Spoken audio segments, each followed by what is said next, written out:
matching the different elements to a screenplay, and going out looking for money. And, that's the way to do it.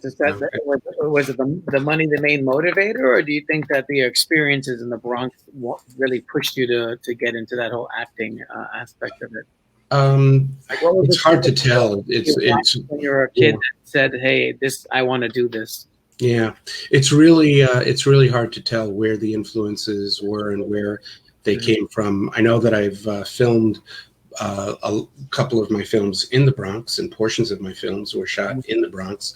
I think almost every movie I've done in New York was either partially or wholly filmed in the borough of Bronx. But it's hard to know where it all trickled down from. I guess it was a bunch of different influences. And I just started to raise the money, but also working in television as well. I'm working on a project now, got the green light and the contract and the money for a pilot for the Learning Channel, and actually filmed 2 of the 3 episodes or segments for the pilot were shot in the Bronx. So I'm glad you brought that up.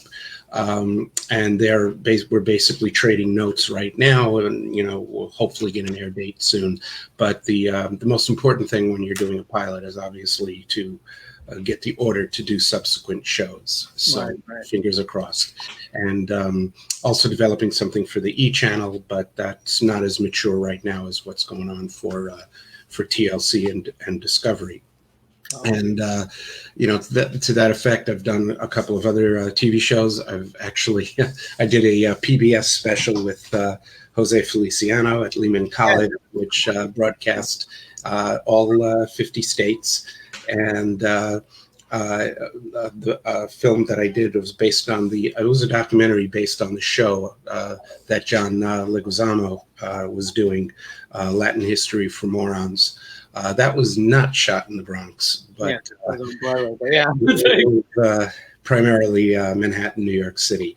But I also, started with indie films. I'm still doing independent films, and just developing the next one, which I'm hoping will go forward sooner than later. So how was it working with John Leguizamo? Was he a down-to-earth guy, or? Oh, very, very down-to-earth. Very, very sweet guy. What is so amazing is if you've seen, any of his shows, what kind of work goes into that. Yeah. It is just the most. I mean, I told him I've never met anyone with the stamina that he has, and I told him I wish I had it. Wish I had half of his, because he'll do this show for 2 hours, which, if you know his work, is physical energy to the max. Yeah. And then he will go another hour, maybe more, just saying hello to everybody who came to see the show. And that's what really floored me, for someone to have that kind of energy. I mean, I know that if I had ever done anything even close to that, I'd probably lock myself in the dressing room and collapse when the show was over. Not him. He was just bring them on, so we actually got to film a couple of scenes even after the show, because and he was amenable and he was terrific, and you might not have even known that he just did a 2-hour show. His energy was still there. And, right. Real decent, hardworking gentleman. Yeah, and he comes from a similar background, living in the city with Queens. It's pretty. Yeah. So you produced like 19 productions, right? And you have, including the American Wisper. That's. Yeah, and American Wisper is the true story of the murder of an African American family in Teaneck, New Jersey, and they. The father was an entrepreneur who owned businesses in Harlem, and he came home one night and he found his family.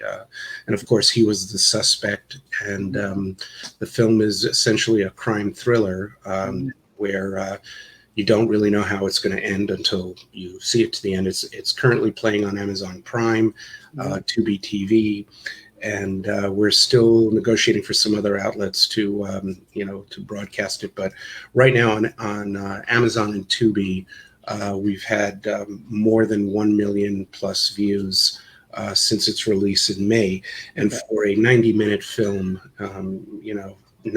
not a TikTok video, but a 90-minute independent self-distributed film to have 1 million plus viewers and rising is an incredible accomplishment. So we started with the horror movie Children of the Night. I mean, that was like a very cool, like had that spookies type of feeling to it. It's like yeah, it was especially it was done through Columbia TriStar at the time. And Fangoria was my partner on the film, Fangoria, the film part. And we went out to Wisconsin. It was many years ago. Wisconsin and Michigan shot the film with Karen Black as the lead. And had a great time. And I subsequently did a much smaller version of a vampire film called Sleepless Nights a couple of years later. And that had really no partners, or not to the degree of like a Fangoria. Right. And I had more fun, I guess, with that. Which was under control, right? Yeah, we shot several scenes in the Bronx, but we also went out to Long Island, went out to Manhattan. We filmed there as well, and Queens. But that was predominantly shot out on Long Island, and is now on Hulu, I believe, as well as some of the other platforms. And had a great time with Sleepless Nights.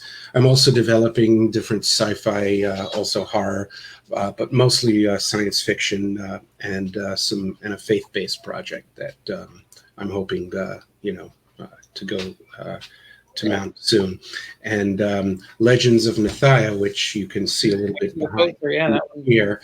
Yeah, that's comic book based. It's it deals with a young boy going through a crisis. His family is going through a divorce. His parents are going through a divorce. And his father, his grandfather rather, who's played by Robert Picardo, from Star Trek Voyager, gives him the strength through stories of heroism that are based on the comic books he's reading to get through the entire crisis with his family. And it's really a nice little film. But we have John Hurd, we have Robert Picardo. You can see him there in the right corner, and that's Teresa Russell there on the left. And it's been out for a while. It's been out for a while now. So you kind of run the gamut. I mean, it's like from the Whisper film to horror when you first started. What genre do you actually prefer? Like, what do you gravitate towards the most when you're like looking to either produce or even act in film? Well, you can kind of tell from the different genres of my work that it really starts with good projects, good stories, and good scripts. I don't really focus too much, I would say, on the genre per se. You cover everything. Most people just focus on one type of film, but you're doing everything, which is and not only it's the opportunity that comes along that you very often meet someone where a particular genre is going to work with that particular end user, where there's money to be found. And I do have the rights to several projects, and when I meet someone from a resource area, when I say resources, it means money. I'll dust off some of those projects that I either own the rights to or control the rights to, and present it. And that's how a lot of them get made. You have what you basically turns into a product line, for lack of a better word. And but there are projects now that I'm focused on, of course, because of the quality of the project. I'm looking for funds for those projects. But along the way, if an opportunity comes up and I can sees that opportunity, I will, usually with the with the material, and it all starts, with good material. Absolutely, yeah. So, what inspires you as far as like you're saying good story, right? But like when you start writing down something, like what is your main inspiration? Now, I'm trying to dig a little bit deeper into Yeah. So What really is good stories, good. where do your good stories come from? And they come from everywhere. It's not just good story concepts, but the execution of those concepts are extremely important. Sometimes you can read a pitch that, the title of the film is amazing and the pitch is really amazing, and then you read the script and it's horrible.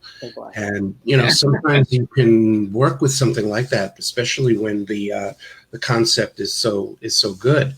And other times I've read some really amazing scripts, but the stories just don't grab you. Right. And it really just has to do with the quality of the subject matter that I'm reading. You're curating those scripts that are not that strong and just start editing it and trying to nurture it, or you just like, this is not it, this is If I love the concept, you curate it, and you try to nurture them, absolutely, because the concept is there as a strong concept that's attractive, but also thinking of your audience who's out there. If there's a core audience that will support the film, if no one else goes to see it, that has very important value. Yeah. When you also started in the comedy, The Meeting TV series, and was also a web series, you played George in the Savage Meeting and the Perry Homeless Companion episodes. Was Perry Homeless Companion. Funny side for you? Was it kind of like? Yeah, I mean, because I'm in the film industry, when the concept came to me, I just thought it was terrific, because and an honor to be associated with something where you don't take yourself too seriously. Right. And if I'm serious every day with what I do, and when I get something where it's the polar opposite of your same business, but it doesn't take you too seriously. In fact, it pokes holes and makes you look ridiculous. I'd love to do it, and it's basically the premise. The Meeting is the story of a group of screenwriters who get together once a week to talk about what they're not doing. It's like a self-help group type of thing. They're losers, and I'm president. And I didn't want to say that, but yeah. And the meetings normally devolve or disintegrate into nonsense that has nothing to do with learning how to write. Right. And Cinema Craze gave us a great review. Just basically said that it's hard if you're an artist of any kind. You've gone to meetings like these. Right. I have. And hopefully, you'll just go to one in 20 years. But here, it's one every episode where. We have, guest speakers who, like you said, come in. One was a porn star. The other was a homeless person. Just in case you ever wanted to write a script that, dealt with a porn star or a homeless person. And of course, an existential clown. We have our episode with Daisy the clown. Who, comes in to talk about how horrible life is. So it's just great. It's taking the whole concept of writing scripts and making films and turning it on its head, I guess. And then there's a black and white feature that comes with it that has to do with the original pilot we shot that deals with George being the president of the screenwriters group and basically falls for a new female member who's part of the group, and kind of funny. I thought. Yeah, it's funny. And it's such a contrast compared to like Heaven's Messenger, when you're like this amnesia guy, doesn't remember who he is. Yeah. And then as you get in the full picture, he doesn't seem like a nice guy, but some people, it all depends. Like when I first saw it, it was like as it was unveiling itself, you're like, oh, okay. Like I didn't expect that to happen, who he was to come out in full. You know, can you talk a little bit about that? Yeah, it's really amazing because we remastered and re-edited it, and it's back, on the market, taking its original strength because it was a faith-based film. It was really a faith-based film, and when it first came out, it had dealt with a lot of faith-based elements, but wasn't really that type of genre. And it took just really minimal editing, and suddenly the message of religion and God comes out much stronger. And it turned out really, really well. And it's not just on the regular platforms, but Parables TV. I believe Uplift TV is also carrying the film, and had some interesting, coincidences. John Hurd, the late John Hurd, who was, a good friend and starred in the film with me, had worked previously with Vincent Pastore on The Sopranos in a couple of episodes. And I actually didn't know it at the time because I wasn't a big Sopranos fan. And I found out later that they had several episodes that they worked on together. And not only that, they interconnected with John Hurd ratting out Vincent Pastore as being, a snitch to the FBI. And, he basically was the reason that Big P was removed from the show because they killed him after they found that he was a snitch, thanks to John. But they were compatriots in Heaven's Messenger. Also didn't know that the young girl who has a parallel storyline with my own, Hallie Eisenberg, did these famous iconic Pepsi commercials with Vincent Pastore in the 90s. I didn't know about that either, where the little girl goes in and asks for a Pepsi and he gives her a Coke, and the Godfather music comes in. I asked for a Pepsi Cola, and scares him, and he gives her the Pepsi.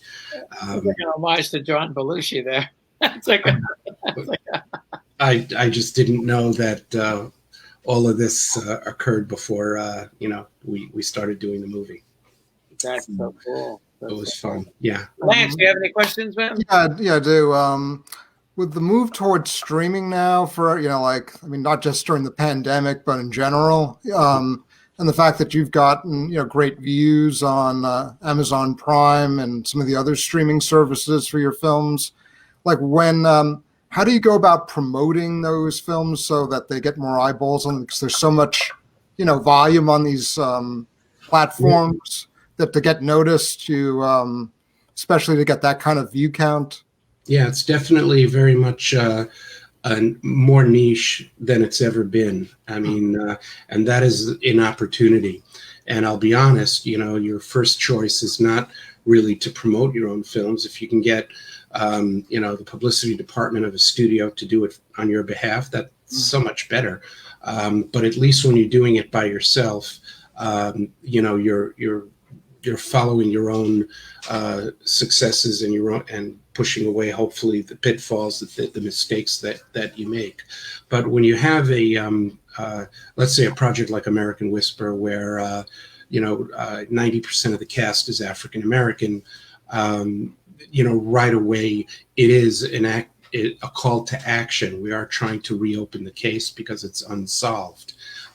So a lot of the promotion that my marketing team will do is to the African American community first and foremost, because if you're going to have a call to action, that it'll start there and hopefully mushroom to everyone else in different demographics. But that's where we began, and from there we're going to the mystery and the crime crowd, the people who follow crime shows and whodunits, is an extremely loyal audience, and all of these audiences or demographics are basically here in this country of ours, and you just have to try to target them and promote to them. And if they like your stuff, they'll watch it, they'll share it, and they'll promote it on your behalf. So it's a little bit of the indie crowd, but mostly the crime show enthusiasts have really rallied behind American Wisper, as well as the African American community. Well, so you have the Black Lives Matter movement that's been so huge, especially this year, last few years, but this year especially. I think this is one of those cases that, like you said, needs to be re-examined. And it's so important. This is kind of the fabric of America and our criminal justice system. And that's what I find interesting about your films, because you go from, you got John Leguizamo on one hand, then you got Tiger in the other hand with, the Sikh boxer. And then you're just like really, like, you're not afraid to touch any type of genre or story or topic. And that's very unique, I think, for a creative person, I guess the thread that, that could be there, if there's any thread at all, but it is a compelling story that could be a possible call to action, where the audience will support it because of the nature of the storyline. And American Wisper is certainly that type of film where you have to get involved in some way in order to make the film get out there. You have to want to care about what happened to this person. And Tiger is a film, starring Mickey Rourke, which is a true story of a American Sikh boxer, an Indian Sikh boxer, but born here in America, who was banned from fighting because he refused to shave his beard. And he had to go to court. And the story is basically two battles, one in the courtroom, the other in the ring. And they needed a way to get rid of him because he was winning. So they can't have this guy, in a turban beating up all these white guys. So what can we do about it? And they said, okay, I got it, the beard. Let's get him on the beard. And, they... Almost like Muhammad Ali all over again, Muhammad Ali all over again, except this was the Olympics. He was really primed for going in for the Olympics. Right. And again, it's a call to action type of storyline. You have to want to care socially about what happened in order for the film to succeed. So I guess I am attracted to those kinds of films, and in one way or another, there's either a call to action that creates a core audience, or maybe not so much an activist type of storyline, but it still has that core audience, like a sci-fi vampire film or a faith-based film. Oh yeah, I mean, yeah, you go from vampires to faith-based. I mean, with all the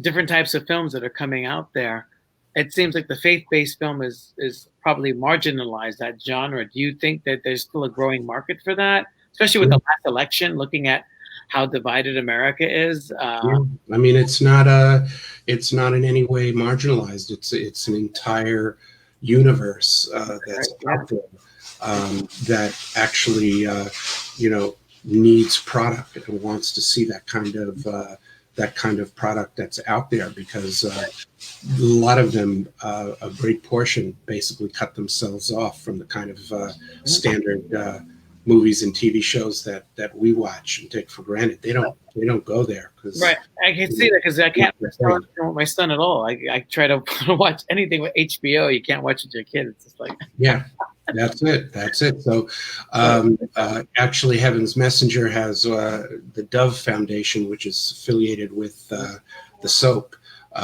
They endorse faith-based films, and they gave a great endorsement to Heaven's Messenger. And you don't use their seal of approval necessarily in your marketing, but the faith-based audience knows to go to the Dove website, look up your film, and see if you have a rating. This is like a rated G or PG. Yeah. And they definitely gave us a good review and a good endorsement. And you don't see that many general audience films being made these days. Everything has gone to the dark side, in a sense, Yeah. Even the Disney films. It's like, Yeah. But look, if you have a core audience, and that happens to be faith-based, they'll support you. and if it's a good story, I'll go for it. My next project, the one that I'm working on right now, is not really a faith-based film. It's more of an aspirational type of film, like Field of Dreams, where that there is a higher power there in some way, only it's not a cornfield in our movie. But it's not really faith-based. A general audience can enjoy this one. So, I hope to have that out hopefully by next summer. Fingers crossed. No pun intended. And then you also had Chasing the Green, which was pretty cool, about the whole innovation of the cell phone marketing and so forth. That was yeah. And we've actually recut that one too. Oh, did you really? Oh, yeah. Cool. And it is now known as Big Shots, and it stars Jeremy London, from the old indie films that he did. The name of the director escapes me, but he also in the film is Ryan Hurst. Emanuel, wasn't it? What's that? Russ Emanuel. Russ Emanuel's my director, but Jeremy London had worked with another director on a couple of films. Chasing Amy was one of his films, and big comic book guy too. But Big Shots has also Ryan Hurst, who was best known as Remember the Titans with Denzel Washington. He's the lead, and I think he's now on Walking Dead. And that's kind of cool. And of course, William Devane, who is a marvelous actor, is also in the film. And golfing is the backdrop of the film, but it deals with two brothers in their 20s, true story, who became multimillionaires in the cell phone business, and also in the credit card transaction machine business. And they kind of were rough and tumble and a little bit arrogant, and they got their competitors to band together and try to run them out of the business, and they almost succeeded. But it's a kind of a cautionary tale of govern yourself accordingly when you're at the top, because there are people who are going to try to bring you down, like Ralph Cramden says. But he did. But Ryan Hurst did a terrific job in the film. Lance, do you have a question for Howard? Yeah, I mean, if you're doing, if you're trying, like, especially nowadays with like independent or smaller type films, if you're trying to get one made, like, how would like somebody starting out in the business even go about it? Because it's no longer like the big studios. Mm-hmm. Yeah, I mean. It's a mixed bag now. It's a niche type of business. It's better than it was. Not quite, I haven't replaced anybody yet, but they're all kind of, on parallel lines, and you can still have people come in and see your film, even if it's self-distributed. And there are a lot of things that you need to know already, like read the right, books that are out there about how to make a really good film, and surrounding yourself with people who know what they're doing. So you're not, trying to be the auteur, the Charlie Chaplin. That rarely works out, in your favor. You need to have people on all sides of the filmmaking process who are good at what they do. And the good news is there's plenty of people out there who are extremely talented, and they're looking to, they're looking for work. So that's the first thing, is to really surround yourself with other people who are extremely talented, and they're there to make you look good. And, you get the best equipment, and which is no longer really that expensive to buy or to rent. And, even going down to the Screen Actors Guild, where you can get name actors for your project. They have different contracts that, you can avail yourself to, even under $50,000 contracts. That's on their website, where you can you sign a deal with Screen Actors Guild, and you can go out there and, get the actors you need. It's a lot of paperwork, but it's worth it. If you want to get that type of film out there, it's definitely worth it. And I think Screen Actors Guild and the Writers Guild and even to a degree the Directors Guild, but especially SAG, became very aware that with the new technology, if they didn't start to make these contracts for low-budget filmmakers and novices, that they would be extinct in 10 years. Exactly. Because there are too many little, Quentin Tarantinos running around with their right. And now it's even easier because, like you said, it's easier than ever. Affordable. All that. So it's just like the comic book industry. Like AT&T just absorbed DC Comics. Now they're liquidating them to a certain degree, getting rid of their talent. They're chopping their books in half because they say, hey, this is only 10% of Warner business. Actually less than 10%. So the major companies are getting absorbed into bigger monoliths. And the creative side of it is being basically destroyed because let's face it, a lot of people don't read comic books like when I was a kid. More people are towards the video games, the films, the cell phone apps, the live streaming TV shows, like the Amazons and the Netflixes and the Hulus, all that stuff. So now it's easier to jump in and dive in. But just like television and video and streaming, working together with the movie studios, right. Hopefully the comic book community will work with with the gaming community and come up with good material, good stuff. Yeah, I think that the whole future of it all is really the individual, the small press guy going out there and venturing out into other things, not just paper and pencil. Like, let's face it, a lot of artists nowadays are also writers. It used to be where you had to have a team up of two, but which still exists, very much so. But with the independent crowds, you see that it's almost like the 1940s again, where the company just paid you for the product and you did the whole thing yourself. And I'm finding that's what I've been doing. Once I used to hire artists and write products, write books, but now I find it easier and quicker just to do it myself. I've built up a momentum to do that, but now I feel like I'm ready to move on into other industries like animation and film and get a whole other audience that would never look at those literary works, but they will look at or play a video game. They will play a video game, or they will watch a film, or or short or an animated short, and that's where the money is at right now, especially with social media. The audience is definitely out there. The audience has become more sophisticated. Yeah, so. I agree, and the audience is usually there, and I'm usually thinking about the audience for my projects before I even start them. Right. And thinking about your demographic. Try to find that demographic, because if no one else comes to see your film except for that, you might actually come out alive from the experience. And who knows, it might break out and even go even further. Just the audience you had it for. I mean, like a lot of filmmakers, I would love to be able to just, succeed and make money with, let's say, straight drama. No genre, it's just drama. But that's, very, very difficult to do. And, I salute the people who've made a name in that, line of work.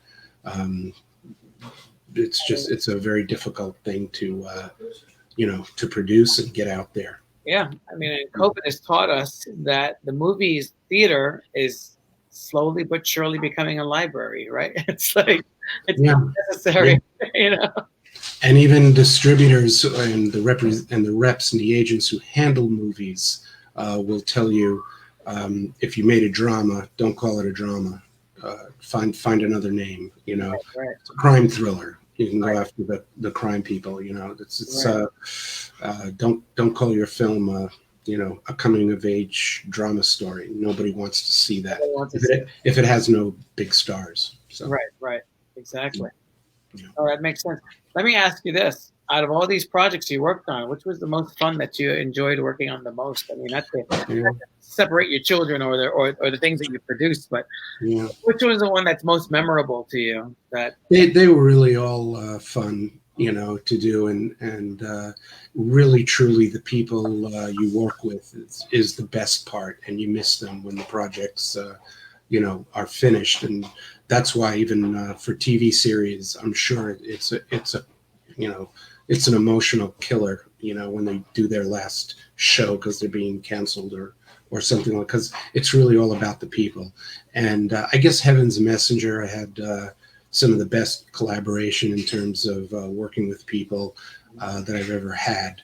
But I would say it's about equal with all of them in terms of the experience and the people you meet, and collaborate with. And equally, it's a drag when it's all over. You're never gonna really see them 10 hours a day again. And in some cases, you never want to see them again. I realize that, but it hasn't happened too much, in my case.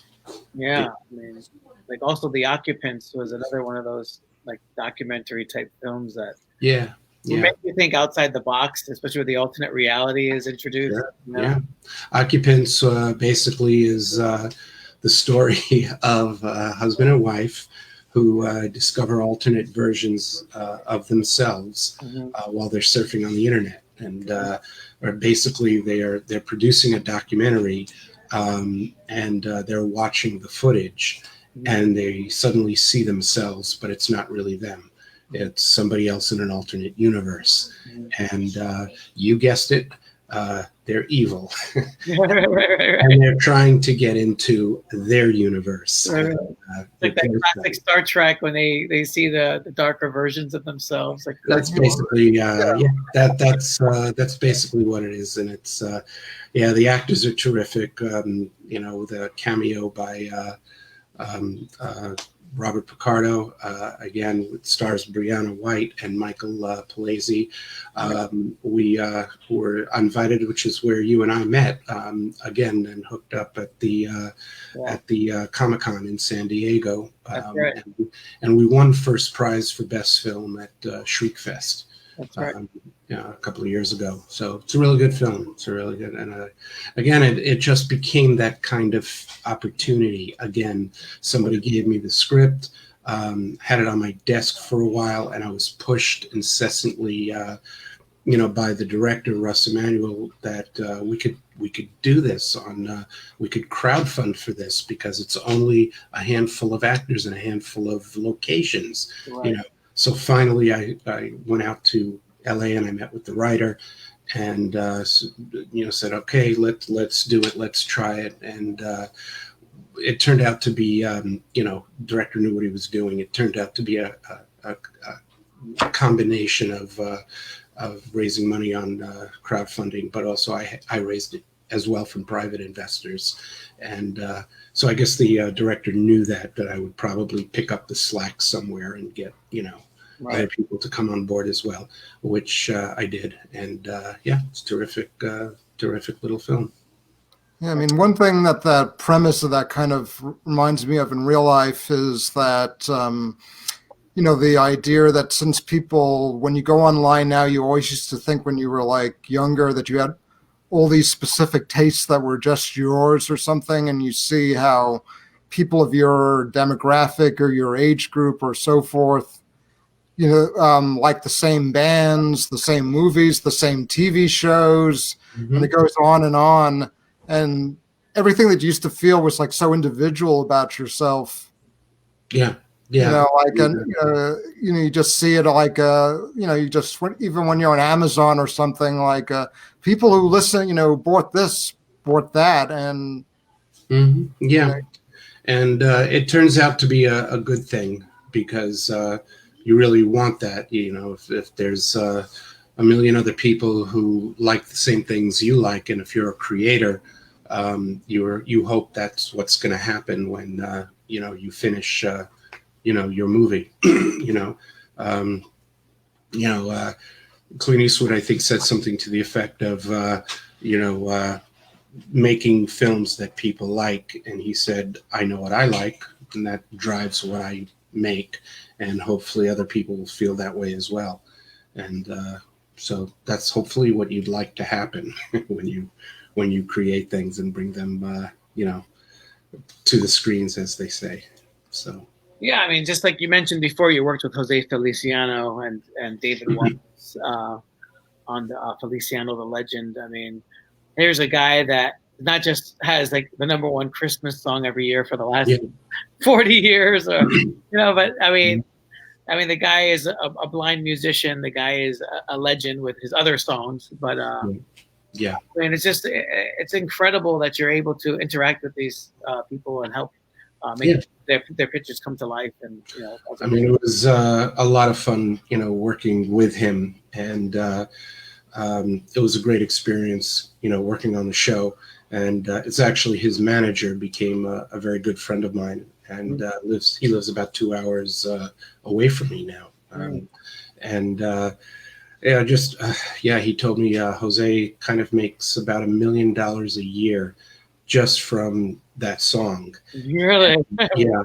And only 3 months out of the year, because that's when they play the song. Right, exactly. November, December, January, little bit of January, right, is when he actually makes that $1 million a year. Yeah, there was in a movie that I worked on years ago. I did some artwork for it, but they even named the film after the song. It was called Feliz Navidad. It's like, and he actually appeared at the ending as a cameo as well.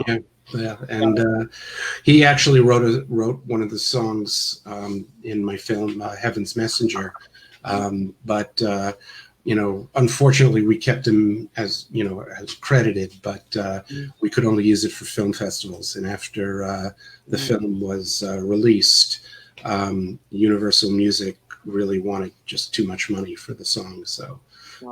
Say bye, Jose, but he's still in the credit. He's still like, no way, Jose. Yeah, couldn't do it, but it was just really it's wonderful, to meet and work with the guy. The guy is iconic. It's an iconic, as the name of the film, the legend. He is a legend. Yeah. I mean, his song "Light My Fire." Was originated by The Doors. His version sold more copies of the single than the version produced by The Doors. Yeah. Yeah, I think that was actually, I remember hearing that one before even the Christmas song. Yeah, probably because it's easier to make out to Jose's version than it is to The Doors version. So that's my theory. The Doors one seemed more like about the end of the world versus... or something deeper, But. Yeah, I would tend to agree with that. Mm-hmm. So, that's something I took with me. That whole experience with Jose, and hopefully we'll do more of those. I mean, the only thing that came close to that was Leguizamo, John Leguizamo, because both were PBS and both played overseas and in the United States, and it was all good experience. But television is much more hectic, much more of a kind of one-shot deal, and then you move on. Usually the television specials. But I'm hoping the project I'm doing now for Discovery, will go to series. So fingers crossed. That sounds awesome. Well, best of luck to you. Any websites or social media that people can reach out to you and find out? None whatsoever. I don't have any. Basically anyone can reach out to me on Facebook, Howard Nash.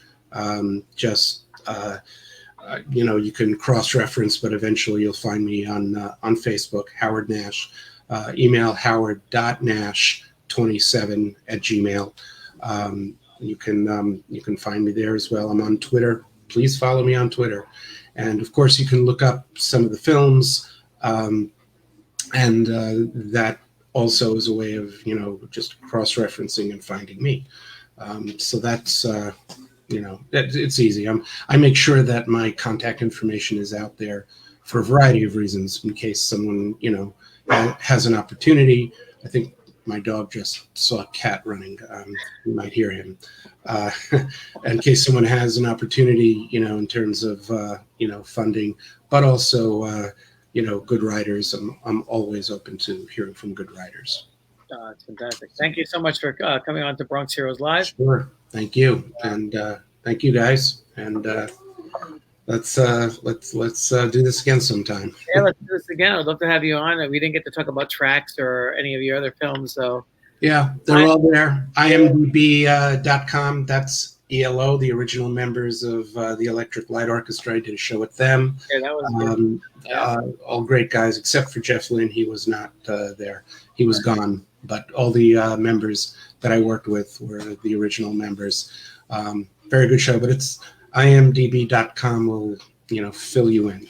Yeah, most definitely. Well, thanks again for being here. Thank you. Thank you, guys. Take care. The only. Good weekend. Ciao. Bye-bye. Bye. This is Ray Felix from Bronx Heroes Live with Ramen Lance, and we're signing off.